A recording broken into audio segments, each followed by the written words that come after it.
Chapter 15. The Disappearance of Jill. The patch of light didn't show up anything down in the darkness where they were standing. The others could only hear, not see, Jill's efforts to get onto the Marshwiggle's back. That is, they heard him saying, "You needn't put your finger in my eye," and "Nor your foot in my mouth either," and "That's more like it," and "No, I'll hold on to your legs. That'll leave your arms free to steady yourself against the earth." Then they looked up and soon they saw the black shape of Jill's head against the patch of light. "Well," they all shouted up anxiously. "It's a hole," called Jill's voice. "I could get through if I was a little bit higher." "What do you see through it?" asked Eustace. "Nothing much yet," said Jill. "I say, Puddleglum, let go of my legs so that I can stand on your shoulders instead of sitting on them. I can steady myself all right against the edge." They could hear her moving, and then much more of her came into sight against the grayness of the opening. In fact, all of her down to the waist. "I say, there—" began Jill, but suddenly broke off with a cry, not a sharp cry. It sounded more as if her mouth had been muffled up, or had something pushed into it. After that, she found her voice and seemed to be shouting out as loud as she could, but they couldn't hear the words. Two things then happened at the same moment. The patch of light was completely blocked up for a second or so, and they heard both the scuffling, struggling sound and the voice of the Marshwiggle gasping, "Quick, help! Hold on to her legs! Someone's pulling her! There! No, here! Too late!" The opening and the cold light which filled it were now perfectly clear again. Jill had vanished. "Jill! Jill!" they shouted frantically, but there was no answer. "Why the dickens couldn't you have held her feet?" said Eustace. "I don't know, Scrub," groaned Puddleglum. "Born to be a misfit, I shouldn't wonder. Fated to be Paul's death, just as I was fated to eat talking stag at Harfang. Not that it isn't my own fault as well, of course." "This is the greatest shame and sorrow that could have fallen on us," said the prince. "We have sent a brave lady into the hands of enemies, and stayed behind in safety." "Don't paint it too black, sir," said Puddleglum. "We're not very safe, except for death by starvation in this hole." "I wonder, am I small enough to get through where Jill did?" said Eustace. What had really happened to Jill was this. As soon as she got her head out of the hole, she found that she was looking down as if from an upstairs window, not up as if through a trapdoor. She had been so long in the dark that her eyes couldn't at first take in what they were seeing, except that she was not looking at the day-lit, sunny world which she wanted to see. The air seemed to be deadly cold, and the light was pale and blue. There was also a good deal of noise going on, and a lot of white objects flying about in the air. It was at that moment that she had shouted down to Puddleglum to let her stand up on his shoulders. When she had done this, she could see and hear a good deal better. The noises she had been hearing turned out to be of two kinds: the rhythmical thump of several feet, and the music of 4 fiddles, 3 flutes, and a drum. She also got her own position clear. She was looking out of a hole in a steep bank, which had sloped down and reached the level about 14 feet below her. Everything was very white. A lot of people were moving about. Then she gasped. The people were trim little fauns and dryads with leaf-crowned hair floating behind them. For a second they looked as if they were moving anyhow. Then she saw that they were really doing a dance with so many complicated steps and figures that it took you some time to understand it. Then it came over her like a thunderclap that the pale blue light was really moonlight, and the white stuff in the ground was really snow. And, of course, there were the stars staring in a black frosty sky overhead, and the tall black things behind the dancers were trees. They had not only got out into the upper world at last, but had come out in the heart of Narnia. Jill felt she could have fainted with delight, and the music, the wild music, intensely sweet, and yet just the least bit eerie too, and full of good magic as the witch's thrumming had been full of bad magic, made her feel it all the more. All this takes a long time to tell, but of course it took a very short time to see. Jill turned almost at once to shout down to the others, "I say, it's all right. We're out and we're home." But the reason she never got further than "I say" was this. Circling round and round the dancers was a ring of dwarfs, all dressed in their finest clothes, mostly scarlet, with fur-lined hoods and golden tassels and big furry-topped boots. As they circled round, they were all diligently throwing snowballs. Those were the white things that Jill had seen flying through the air. They weren't throwing them at the dancers, as silly boys might have been doing in England. They were throwing them through the dance, in such perfect time with the music, and with such perfect aim, that if all the dancers were in exactly the right places, at exactly the right moments, no one would be hit. This is called the Great Snow Dance, and it is done every year in Narnia on the first moonlit night when there is snow on the ground. Of course, it's a kind of game as well as a dance, because every now and then some dancer will be the least little bit wrong and get a snowball in the face, and then everyone laughs. But a good team of dancers, dwarfs, and musicians will keep it up for hours without a single hit. On fine nights, when the cold and the drum taps and the hooting of the owls and the moonlight have got into their wild woodland blood and made it even wilder, they will dance till daybreak. I wish you could see it for yourselves. What had stopped Jill when she got as far as the say of "I say" was of course simply a fine big snowball that came sailing through the dance from a dwarf on the far side and got her fair and square in the mouth. She didn't in the least mind. 20 snowballs would not have damped her spirits at that moment. But however happy you were feeling, you can't talk with your mouth full of snow. And when after considerable spluttering she could speak again, she quite forgot in her excitement that the others, down in the dark behind her, still didn't know the good news. She simply leaned as far out of the hole as she could and yelled to the dancers, "Help! Help! We're buried in the hill! Come and dig us out!" The Narnians, who had not even noticed the little hole in the hillside, were of course very surprised and looked about in several wrong directions before they found out where the voice was coming from. But when they caught sight of Jill, they all came running towards her, and as many as could scrambled up the bank, and a dozen or more hands were stretched up to help her. And Jill caught hold of them and thus got out of the hole and came slithering down the bank head first, and then picked herself up and said, "Oh, do go and dig the others out. There are 3 others besides the horses, and one of them is Prince Rilian." She was already in the middle of a crowd when she said this, and whom she had not seen at first came running up. Squirrels came out of the trees in showers, and so did owls.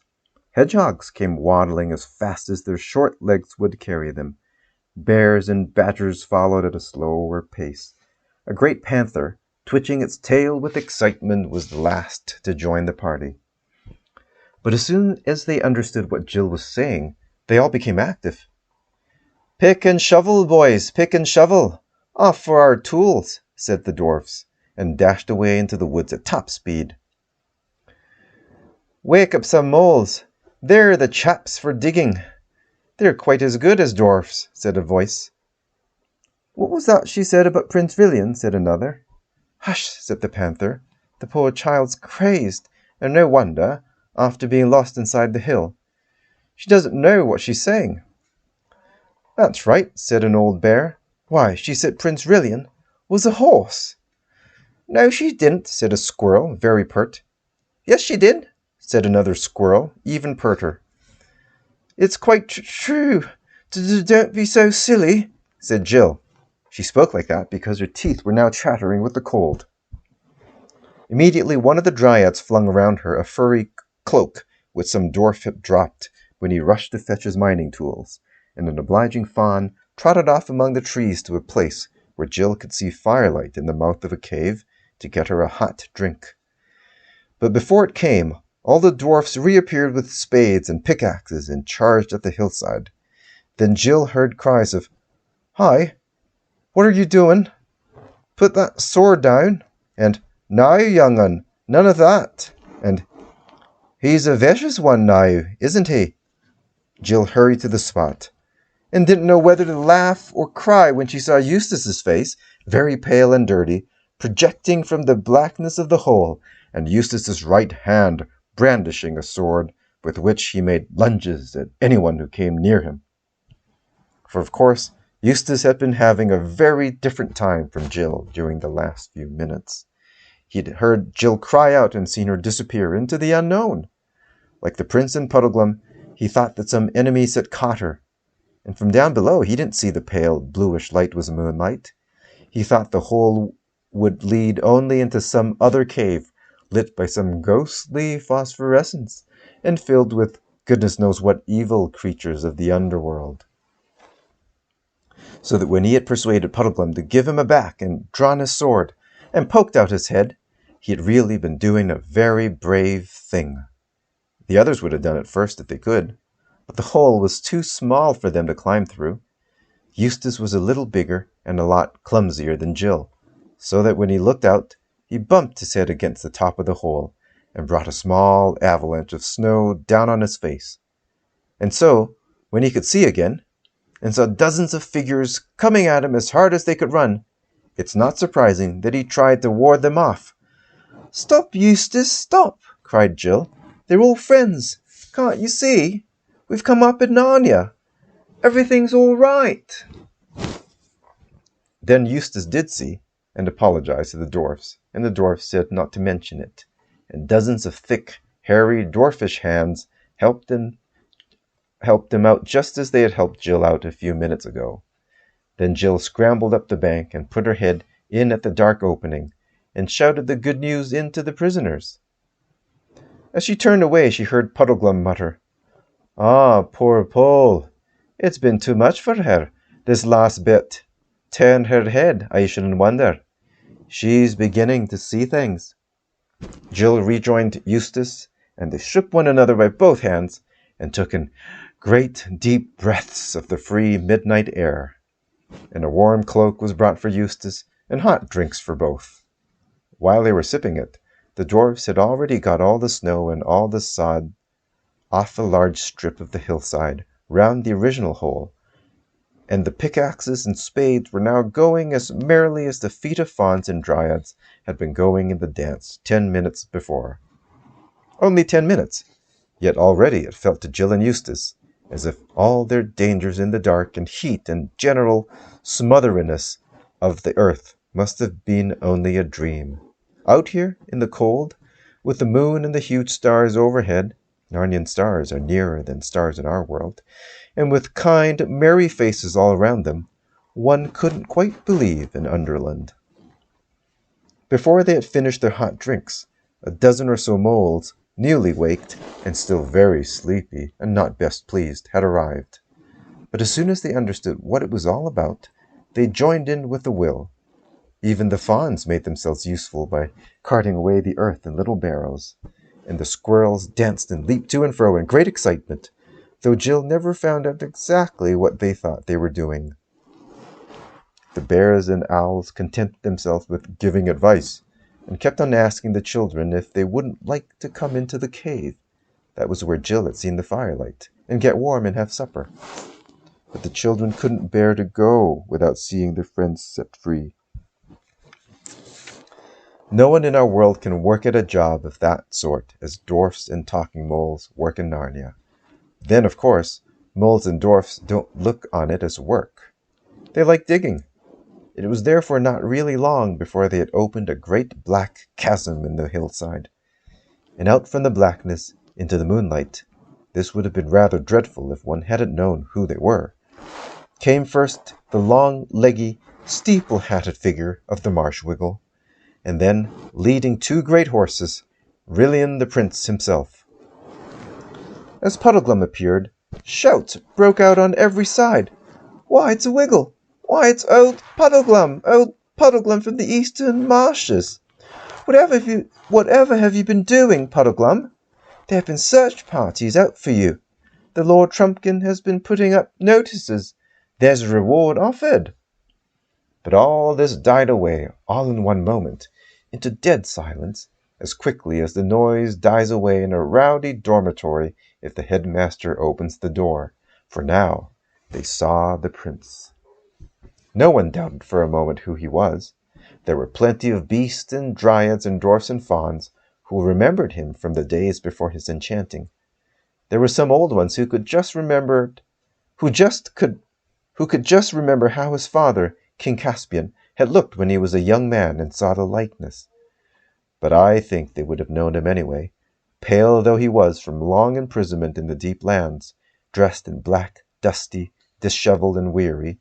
There was something in his face and air which no one could mistake. That look is in the face of all true kings of Narnia, who rule by the will of Aslan, and sit at Cair Paravel in the throne of Peter the High King. Instantly, every head was bared, and every knee was bent. A moment later, such cheering and shouting, such jumps and reels of joy, such handshakings and kissings and embracings of everybody by everybody else broke out that the tears came into Jill's eyes.